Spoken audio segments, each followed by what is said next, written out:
Here are my must-haves, 50-50, and stay away from players in FPL this upcoming season. Starting off with Granit Xhaka. He's at a good price of 5 million, but of course he is playing for Sunderland, who could potentially struggle this season. So I will put Xhaka in the 50-50 category. He could get some goals, but we'll see. And then De Kuyper of Brighton. Now, he's a good addition. 4.5 million, so yeah, very good budget option you can have there. So yeah, I'd say you got to have him. I'd say he's a must-have. If you're looking for like a budget defender, then De Kuyper is definitely one of those. So yeah, must-have in my opinion. Moving on to Man United, we've got Mbeumo first, and now obviously Man United, they struggled last season. They finished like 15th in the league, so yeah, very poor season for them. But Mbeumo had a very solid campaign. Just the question is, where's he going to fit? Well, you have an idea where he's going to fit in, but will he be able to perform as well as he did for Brentford? I'd say 50-50 at the moment, and he does come in at an 8 million price range, so there could be better options if Man United do struggle a bit, but we'll see. Sticking with Man United, we're going to go over to Matheus Cunha now. Of course, they brought him in from Wolves, and yeah, he's the same price as Mbeumo, 8 million. Yeah, Cunha, again, similar situation, 50-50 really, because yeah, it depends on how Man United get on and where Cunha will really, if he'll be able to like flourish under this system under Amorim.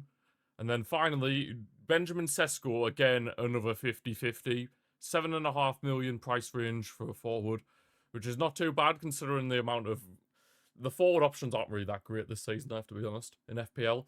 But yeah, Benjamin Sesko, yeah, he's a bit of a 50-50 option right now because, yeah, I mean, he's going to be the, I imagine he'll be their starting striker, but you don't know how he's going to get on because it's kind of similar to Højlund in a way where he's a young up-and-coming prospect, but then as soon as he goes to a club like Man United, his career just goes downhill. So we'll see. We'll see. Right, moving over to Man United's fastest rivals, Liverpool, I should say. And yeah, Florian Wirtz, 8.5 million. I think, based on what he's been doing so far for them, I think he's a must-have. I genuinely do think he's a must-have. Now, it's kind of a bit awkward because I don't have him. I'd say he's a must-have if you can't get Salah in your team. If you can't get Mohamed Salah in your team, then Florian Wirtz, you need to get him in your team. If you can't get Salah, or if you just want Haaland over Salah, then put Wirtz in, because he is going to be exceptional this season. Hugo Ekitike next, and yeah, 8.5 million striker. I'd say for as long as they don't get Isak, if Liverpool do not sign Isak, then Ekitike is a must-have. And as of the time of recording this, Isak hasn't gone to Isak hasn't gone to Liverpool. God, it's a bit of a tongue twister that. So yeah, as of right now, I'd say Ekitike is definitely a must-have. But if they do sign Isak, I probably would say stay away. But we'll see. And then Frimpong up next. And of course, it looks like he might be getting the starting role at right back for Arne Slot's Liverpool team. But I'd still say 50-50 right now, because Conor Bradley might still get the role there. And of course, Bradley is more defensive-minded compared to Frimpong. And Frimpong does have quite a high selection rate as well. So we'll wait and see on that. And then the final Liverpool signing, Milos Kerkez, 6 million. If you want a Liverpool defender, I think you slap him in. He's a must-have in my opinion. But had a very good individual season for Bournemouth last time out, so I think he can do the same here. And of course, he'll be the undisputed left back, considering that they are replacing Andy Robertson, and it looks like he's on the way out. Over to Man City now, we've got Ait-Nouri, who they've signed from Wolves. I think he's a must-have. Genuinely, I think he is a must-have. If you want a Man City defender, then Ait-Nouri's the one. Because, yeah, Gvardiol is going to be... I imagine he's going to be getting slotted into centre-back a lot more now. So, that is pretty much Ait-Nouri's spot, to be brutally honest. I would imagine anyway. Cherki, I'd say stay away from Cherki. Yes, he's at a good price range of 6.5 million. But Pep Roulette. You know what I mean? Pep Roulette is an absolute killer. So yeah, I would stay away from Cherki. But if you can get consistent game time and can get you a solid amount of points, then I reckon he could be in the must-have category. But as of right now, stay away from Cherki. Right, moving over to Chelsea, we've got João Pedro, and I believe he's a must-have. 7.5 million price range. Yes, he is quite commonly selected in FPL, but I still believe that he is a very, very good player. I mean, of course, he had a good season for Brighton last time out, and of course he performed quite well for Chelsea at the Club World Cup, where they eventually ended up winning. So yeah, João Pedro must have for me. We've got quite a few must haves at the minute, but then Jimmy Bidal Gittins, I'd probably say stay away right now, to be honest, because obviously Chelsea have so many players that you just don't know who's going to play. So as of right now, I would say Gittins, stay away from him for the time being. Over at Tottenham, we've got Mohamed Kudus. And yeah, I mean, he will most likely start, I'd imagine, for Tottenham. But I'll say 50-50.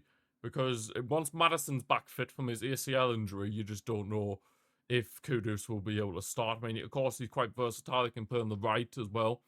But, of course, time will tell, because obviously Brennan Johnson gets into the team. So we'll have to wait and see on that.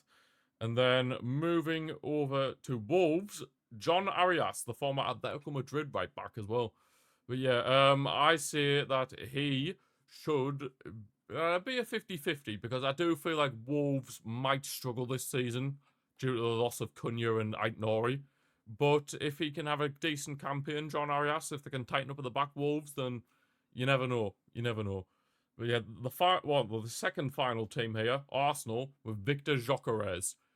Now, of course, Gyökeres has only played in the Championship in England. I mean, he did have a brief period at Brighton, but he didn't really do much there. And then, obviously, played a lot for Coventry in the Championship. But obviously, we all know the Championship is the Premier League's a big step up from the Championship. And yeah, but you got to take into account what Gyökeres has done at Sporting Lisbon. He's scored a hell of a lot of goals. I think it's like 97 and 101 appearances or something.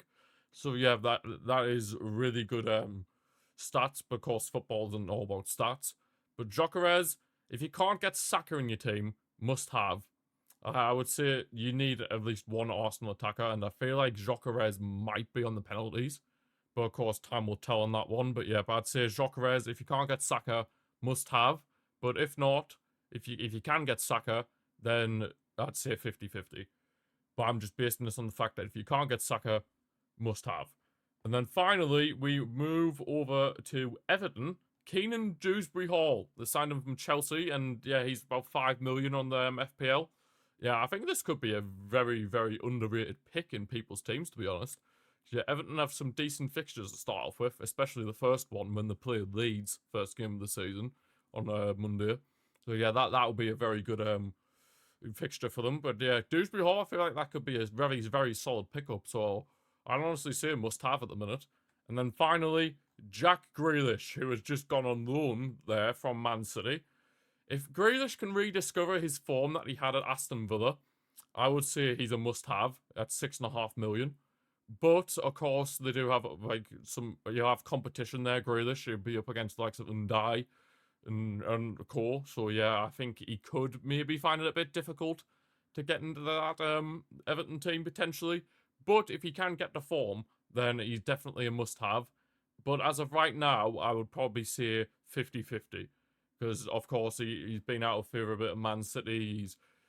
He's kind of gone a bit, I wouldn't say off the rails, but he's kind of gone out the spotlight a bit since he's went to Man City. He hasn't really kicked on as much as what people would have thought he would have when he was at Aston Villa. But yeah, that's this video for today, guys. Let me know your thoughts in the comment section below. Thank you for watching, and I'll see you for the next one.